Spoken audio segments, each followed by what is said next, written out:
तथागत ने एक बार आनंद से कहा कि आनंद, एक गांव में सगुन नाम का एक युवा लड़का रहता था। वह बचपन में बहुत शरारती और नटखट था। एक बार वह घूमने के लिए जंगल जा रहा था। उसके साथ उसके कुछ दोस्त भी थे। अचानक कुछ देर बाद वह मिट्टी के डले इधर उधर फेंक कर मारने लगा। कुछ दूरी पर तालाब के पास एक बगुला बैठा था। जैसे ही शगुन ने डला बगली की ओर मारा तो वह डला बगुली की गर्दन पर लग गया। वह बगुला बेचारा तुरंत वहीं पर मर गया। यह देखकर शगुन बहुत परेशान हुआ और दुखी होने लगा। उसे अपने किए पर पछतावा हो रहा था। मैंने आज एक जीवन को नष्ट कर दिया। यह बात उसके दिमाग में बार बार चल रही थी।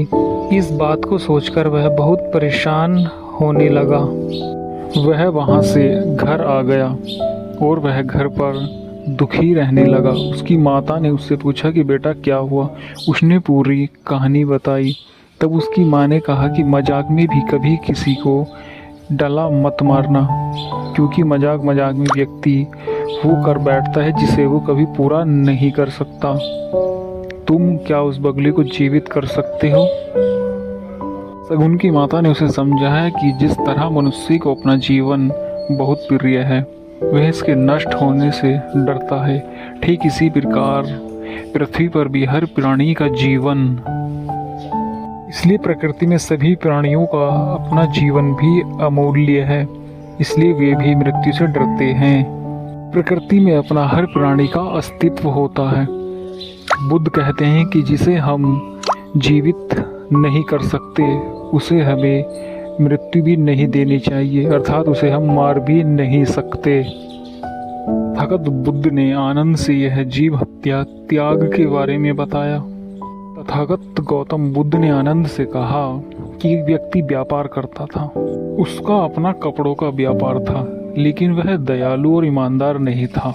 तथागत बुद्ध ने आनंद से कहा कि वह झूठ बोलकर अपना व्यापार करता था। जब वह कपड़ा बेचने के लिए जाता था, बीच रास्ते में उसे नदी पार करनी होती थी। वह इतना बेईमान और दुष्कर्मी हो गया था। तथागत बुद्ध ने आनंद से कहा कि एक दिन उस व्यक्ति को उसके कर्मों का फल मिला।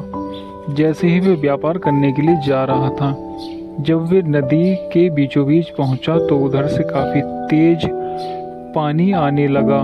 यह देखकर वे घबरा गया और खुद गाड़ी को छोड़कर बाहर निकल गया। बुद्ध ने आनंद से कहा कि नदी का बहाव इतना तेज था कि उसकी गाड़ी पानी में बह गई। उसका काफी नुकसान हो गया। यह देखकर वह परेशान होने लगा। नमो बुद्धाय।